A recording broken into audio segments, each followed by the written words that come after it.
Today on Living in the Light, we have Tina. She's an inner child healing expert and the CEO and founder of Tina Healing Wellness Guide. And we have a special guest, so stay tuned. Can you share your story of how you became an expert in inner child healing? Like what led you there?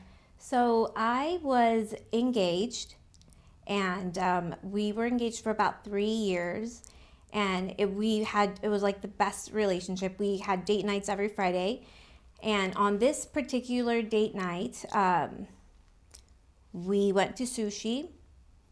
I don't really remember any of it, but we got into a really bad car accident and he passed away. I ended up going into a coma and my entire left side of my body was shattered. I had eight broken ribs. Wow. My left rib punctured my lung, so I had a collapsed lung. I was in ICU. I was in a coma, and the doctor said that the chances of her are very slim of her making it, and if she makes it, she's going to be paralyzed. You're going to have to take care of her. She's going to need help 24 hours a day. So coming out of the coma, and I didn't remember anything, so I had to work on my memory, and I couldn't walk, I couldn't talk, I couldn't put colors, boxes, shapes together. So it was like a whole healing journey of having to relearn everything. Wow. And as I was going through it, I realized like a lot of this trauma that I had inside of me was, your mind thinks, okay, I'm done, I'm over it, I've moved on, but the trauma stays in the body. Exactly. And until you become aware of it and become aware that you need to feel safe within yourself, that trauma is not going anywhere. So I did extensive research on what I need to do, because I had so many teachers, I had different spiritual teachers that I was going to, because at that point, all I was thinking is, why did this happen to me? Right. Like, I'm a good person. Why would this happen to me? Mm-hmm. And that led me down a whole journey of having to find out why. Is there God? Why would God let this happen? Religion wasn't giving me anything. Mm-hmm. So I started going down to spirituality, from Eastern philosophies to Western. Now I really study anthroposophy from Rudolf Steiner, because I feel like from everything that I've learned, a lot of my teachers that have been anthroposophists, incredible, life-changing. And when I realized that, humans, we evolve in 7 years, so in septennials. So by every 7 years, we become more aware, or we unfold into who we are. Mm-hmm. And the first 7 years is crucial. Even now, neuroscience is catching up with it. Is developed, yeah. Exactly. It's all the subconscious, and the subconscious is linked with the nervous system. So your nervous system, your body picks it up before your mind even knows what's happening. Yeah. So let's say someone had a really traumatic first 7 years of their life. What's the fastest way they can go back and start healing that? They have to become aware of it. Mm-hmm. They have to understand that that's what happened, but it wasn't their fault. It wasn't their parents' fault.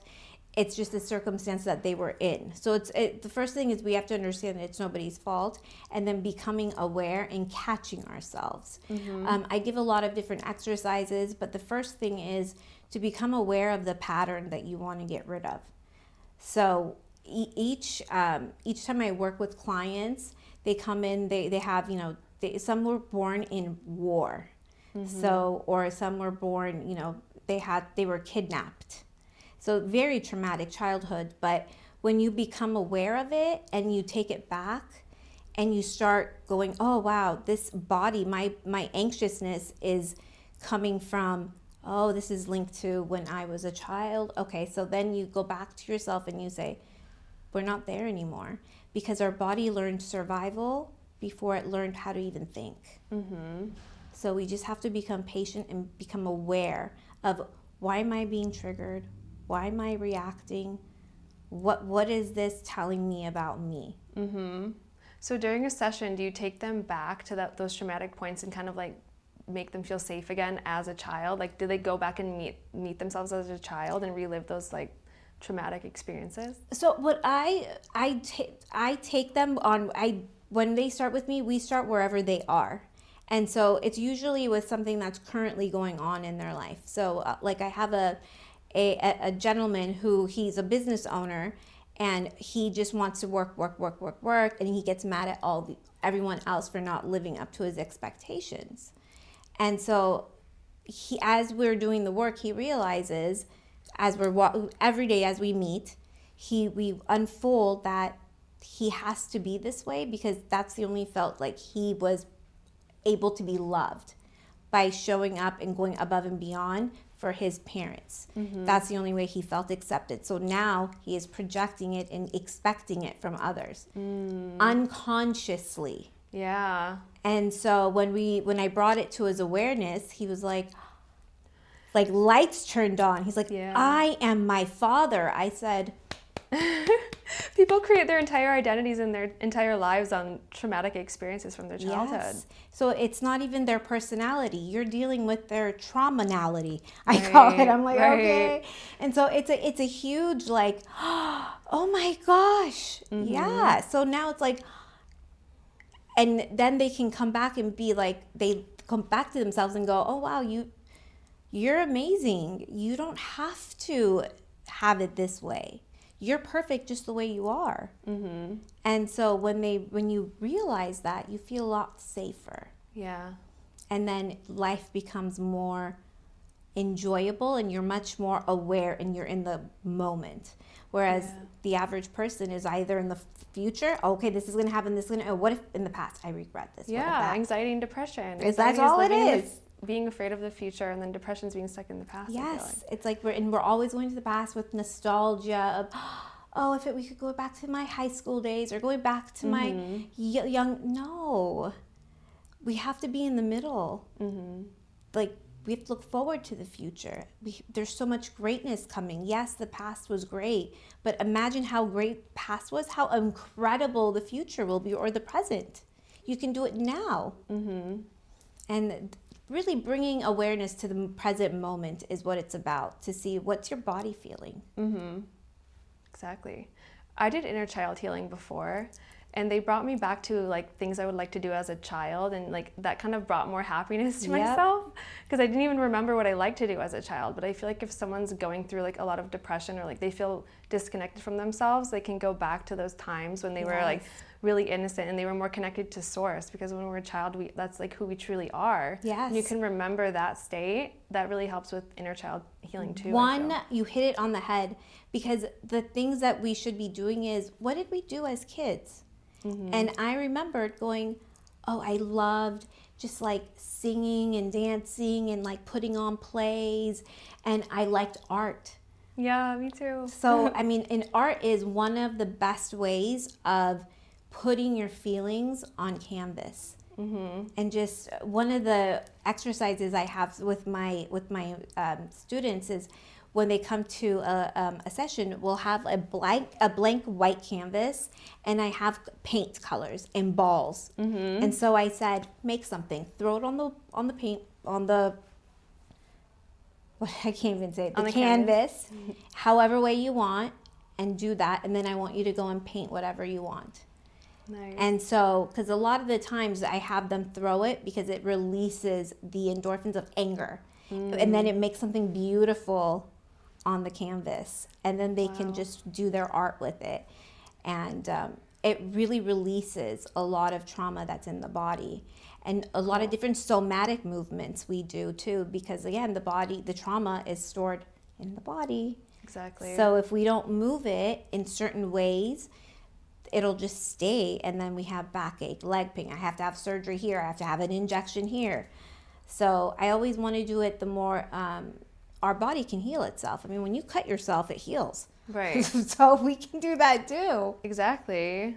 So what was your biggest challenge with connecting with your inner child, if you don't mind sharing? Oh, mine was wanting to be seen and validated. And you know, I was always different from everyone else. I always wanted to do my own thing, and but I never felt like I had support. And it was, you know, attention. So I was always felt unsafe. I have to perform. I have to do something really, really good to make myself valuable. to be a valuable person to even be able to sit and breathe this air. Like, no, you're valuable just because you're alive. Exactly. And so when you realize, like, you're born, there's a reason you're born, you can be there with yourself. Yeah.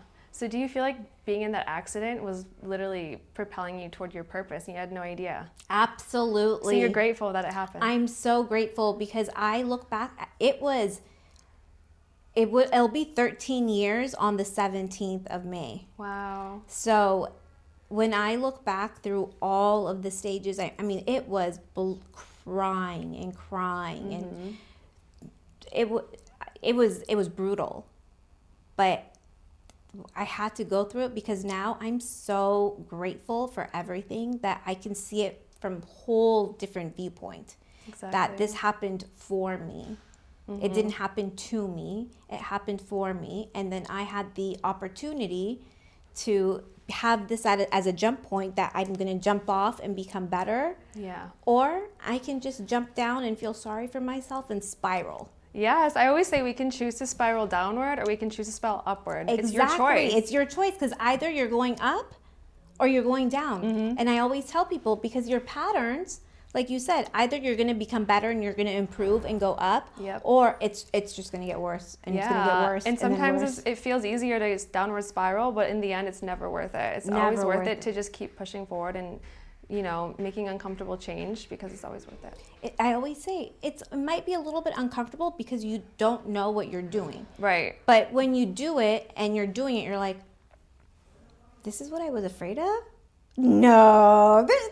Yeah, I know. Afterward, you're like, wait, now I feel like I have it's like a rush afterward. Exactly, because you're like, I want another thing that I was scared to do. And then you do it, you're like, that wasn't even scary, because your mind and your body are in survival mode. So it's like, no, don't do that. You don't know what's going to happen. Yeah. I wouldn't go there if I were you. Doesn't feel safe. Yeah. And so you talk yourself out of it. And so when we can say that if you talk yourself out of it, girl, you can talk yourself into it even better. Exactly. And that's why it's so beneficial to have a mentor or a coach to keep pushing you, because it's easy to talk yourself out of things. Oh, it's so easy, because if you don't have that, because every day is its own battle, if you will. Yeah. Because it's always you against you.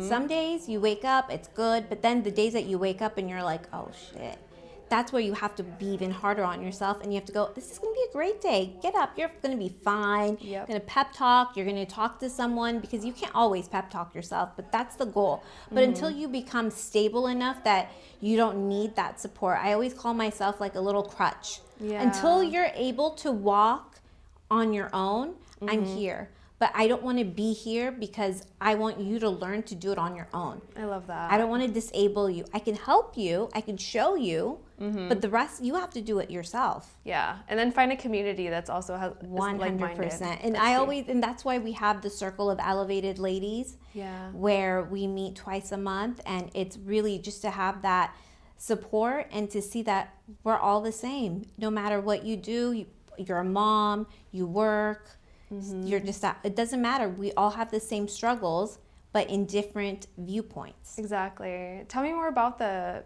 community that you created. So the community is all women, and we all come together. So there's different attorneys, there's doctors, there's moms, there's working professionals. And so every 2 weeks I talk about different subjects, like how to talk yourself out of, like if you're talking yourself into like distraction, if you're letting distraction run your life, like your phone. That's huge. Everyone's battling that. Because it's like your phone. We can't let the phone run our lives. Or are we always looking for quick fixes? Like instead of making coffee at home, are you going to just buy coffee? Are you taking time in to be there for yourself? And I also go into the Hermetic laws. Ooh, I love that. Yeah, it's ancient Egyptian. Very, and it goes into it because these are the universal laws that just, whether you believe in it or not, doesn't gravity. matter. It just exists. So you might as well know what they are, so you don't do what gravity does and just jump off and go, well. Yeah. Because it's literally, when you become aware of it, you're like, oh, that's what I was doing. And then you see that it's a little bit easier. Yeah, it's key. Yep. So what are the Hermetic laws? So there's, I believe, about 8 or 9, I forget how many, but there's the one that's as above, so below, as within, so without. So everything is just, whatever is up there, which is the stars, it is going to be projected down here. So it's always spirit before it manifests in reality. And so whatever's in your inside is what you see on the outside. Powerful. So if you have, just like when you have people that work in the same place or live in the same area, but they have a completely different viewpoint, it's how they look at themselves, and within is how they look at their lives without. There's also the polarities that there's the women and the male, the yin and the yang. And so everything has the feminine and then the masculine. Yeah. And so for women, when they are wounded, they really go into their masculine role of, I have to do this, I have to do that. They become very, very driven like a man, which is great. But to work on that, we have to also bring in the feminine of receiving, nurturing, accepting, nurturing, and taking that time out of going, okay, I've done all of these things, but now I have to do me. So I'm going to go to the spa. I'm going to go for a walk. I'm going to, plant a garden. Anything that you come back to the stillness of you, because the feminine is all about receiving. Right. And so when we're constantly doing, we're not in our own energy. Yeah. I always tell women too that we're not men and we can't be working all the time like men. Yes. I had a mentor a few years ago, and she taught me that women should only be working 50% of the time, and like men can work 100% of the time. Yeah. But we need to be in our state of receptivity and our feminine energy, and then things move forward faster anyway when we are in that state. It's when you're in your masculine energy, you don't always get anything done. It's always when you're just like receptive and you're like, okay, I'm just gonna and go things with just it. happen. And then you're like, oh, all right, I'm gonna do this all the time. And that's because we now equate with not doing anything, as in being receptive and like, let's say, taking a time out to be within yourself. Now people look at that as lazy, where that's not true. Yeah. That's actually resting is productive. Yeah, very productive, because that's giving you time to think, to critically think, not to reactively think, but to critically think and go, what's really happening? What's going on? And then things just go the way it needs to go. I don't need to run after that. Yeah. If they want it, they can come, and this is where it is. Exactly. And when we take time to be in alignment, then everything happens more effortlessly. Exactly. I always say it's in divine timing. I'm all about that. So explain the doll here. So this is the inner child. And so she is, the child that we were when we grew up. We all were at this age. And this is the age, and of course older, a little bit younger, that we start getting imprinting on our nervous system. So the child doesn't understand, I'm really stressed out because work was whatever, or whatever is going on. They're going to pick up whatever the nervous system is doing. Yeah. So if you are tense, anxious, the baby picks up anxious, tense. This becomes their normal. And so when they're always in survival mode, that becomes their normal. And so but it's not their fault. They don't know any better. They can't critically think at this point. Right. Oh, my mom is stressed out because of something that has nothing to do with me. We're not there yet. So we learn survival before we can even understand what we're surviving from. Yeah. And so this is just a reminder that this is your inner child. And so she needs love. She needs to be that you be the parent that you wish you had. Like if you wanted this, you be that person. So now when you get mad at yourself, that inner dialogue that we have, we're so critical, change it. You did your best. That's all right. We couldn't get that done today. That's okay. We will do it tomorrow. You did your best today. It's okay. Give me a hug. So you actually teach people how to reparent their inner child. Yes. And it's huge for people who want to have kids. Yeah, because you're going to keep passing on whatever you don't heal. It's so important, because people will say, will you talk to my kids so they can come out of this, survival mode?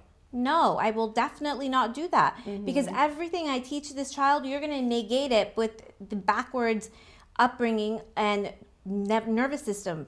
That's going to override this. Exactly. So you People need to don't do even the work. Understand that. They don't understand it, and this is where it's like, I need to help you so you can help this. Because what you pass on to this, I can't help this until it's ready to a certain age. And that's like in your 30s. Yeah.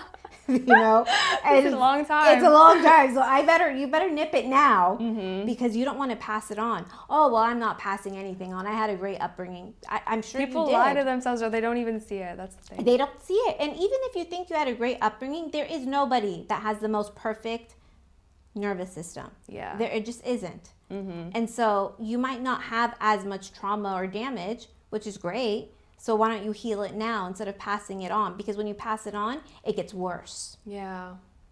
And then they can get resentful toward you once they see it. They see it because they can start seeing it in you, and then they go, oh, well, this is the normal. Oh, well, my mom is okay with my dad hitting her, so I guess that's okay. Then I'm going to hit my girlfriend too. Yeah. It's true. That's how it gets passed on. And this is where we need to stop it. And when you see people that are fighting or angry, road rage, it's all from their nervous system. Yeah. And so imagine if everyone was just aware of this and to think that, okay, it's not anything, crazy. It's like your nervous system, it's your body. Neuroscience just said it. So why don't we work on it? Exactly. So how long is the process of really rewiring that if it's like really bad? It can take a few years, but the longer you do it, the more it's kind of like, I always say, it exponentially gets better. So like in the beginning, it's more like the first 6 weeks is like, okay, I'm just trying to come out of the surface. I'm just trying to breathe. So they barely get, like, imagine like quicksand. And they're under quicksand and they've hardened. Yeah. And so when someone is under quicksand and they're hardened, in order for them to come out, we have to take first few weeks, they have to start getting moving a little bit so it starts loosening. Yeah. And then they start trying to come up, but as they're trying to get their head up, it goes back down.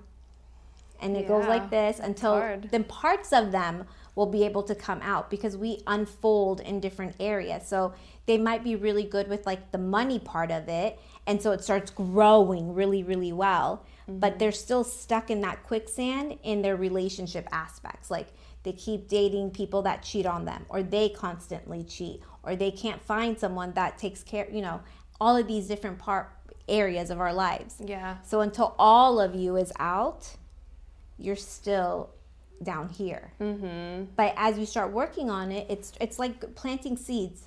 Every time I work with someone, I start planting seeds, and then in a few weeks, I go, wow, the garden's really grown. They start getting it, and it's super exciting because then they go, I can't believe I did that, Tina. I go, yeah, isn't that funny? Yeah, I would get mad at this and that. I'm like, yeah, isn't that silly?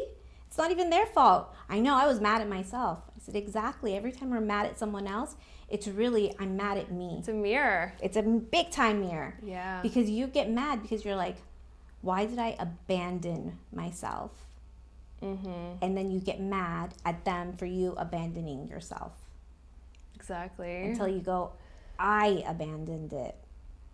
And I apologize to yourself and accept it. Because once you do that, it's easy going. But we have to first accept it. Yeah. It's hard for some people. It is. And that's where I go, I understand because I was there. There's a lot of qualities that we have in ourselves that we don't want to see. Oh, I'm not like that. That's not me. I could never be that way. It's totally you. But as long as you know it's you and then you overcome it and you get rid of it, then that same trigger is not going to trigger you anymore because you've overcome it. You realize that it's something that you have to work through. So now when I see people or they do behaviors that used to trigger me where my blood would be boiling, I see that same thing, I don't care anymore. That's so empowering. So I go, when I can do it, anyone can do it. Because now, and I used to have I was a hothead. And so I remember my blood, all I was thinking is, I'm going to take this, I'm going to throw you. Like, I can't believe. And I would get really angry, but now, nothing. Wow. It's amazing. It's such a liberating feeling where you are just, I feel like I am the lighthouse. And it does not matter what's happening with the ocean. There could be a storm. I'm still there, like, all good. I'm good here. I just have a light in case anyone wants to come on board love it. and learn my way. Mm-hmm. Because life's happening all the time. All the time. Mm-hmm. But as long as you can ground yourself, center yourself, and know that you are you and no one needs to do anything for you, and nothing can affect your mood unless you allow it, Yep. that's where the game changes. Mm-hmm. So I tell people, don't watch TV. Don't watch the news. Don't do these things. Don't listen to mainstream, Yep. because it's all gibberish. All the bad things that are happening. Let me tell you what's really bad today on TV. I know. I can't stand people that watch the news all day. It drives me crazy. I mean, I used to be that person. Really? I used to be that person. So I'm like, I can see why they do it, because they think, well, this is just normal. I mean, who doesn't watch the news? I can't believe you don't watch the news. How do you live? Yeah. Very well, actually. A lot better than Even you. better. I'm actually very happy. Yeah. Oh, you're delusional. No, not really. Nothing's happening right Yeah. now. And that if I need to do anything major's anything. happening, you're going to hear about it anyway. Exactly. I go, if anything's happening that I need to know about, I'll figure it out. So. Mm-hmm. Well, there's this war going on. Well, I can't really do anything right now about the Yeah. war. Mm-hmm. So, Yeah, it's so true. and that's where we have to learn, like, can you actually do something?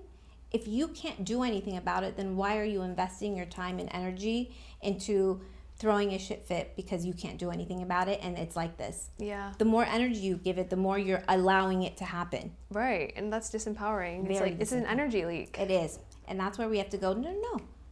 I'm going to be stoic. I'm going to stand and I'm going to be in my power, because I'm not going to give my energy to negativity.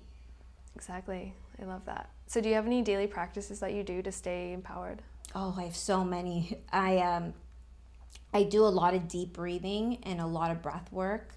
I also make sure that I eat throughout the day, but I only eat very light foods, because if I eat heavy foods during the day, it takes a lot of energy to digest it. Yeah. So I've been doing the fasting, but intermittent fasting. Okay. Nice. And that's just been a game changer for me, Mm-hmm. where I just have more energy.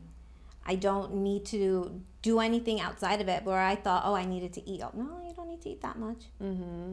So that, and then I also have visualizations and different worksheets that I give to people to make sure that they are in alignment with their inner child and not digressing and going the other way. Nice. I love that. So this will be our last question. Sure. If you had a billboard all over Los Angeles, what would you put on it as a message for people? Ooh. You're not broken. There's nothing wrong with you. You're perfect. You just have to remember who you were before you learned to survive, I love it. because you don't need to. Mm-hmm. That's what I Awesome. would say. Cool. So where can people find you if they want to book a session?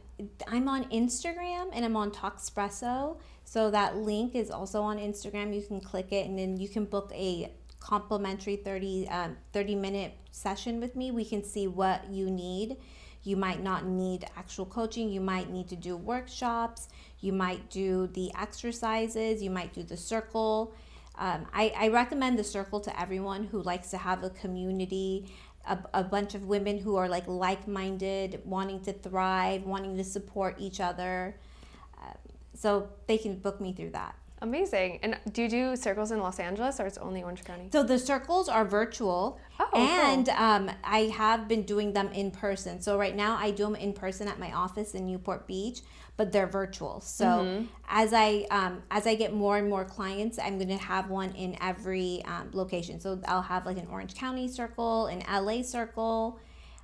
Palm Springs, I have a few clients there that want to do the circle. So right now everyone's in that circle. And then we do little events where they come and they meet each other and they have that camaraderie of, no, you're good, because they see that they're all going through the same thing. Exactly. And then they go, oh, wow, I thought this of you.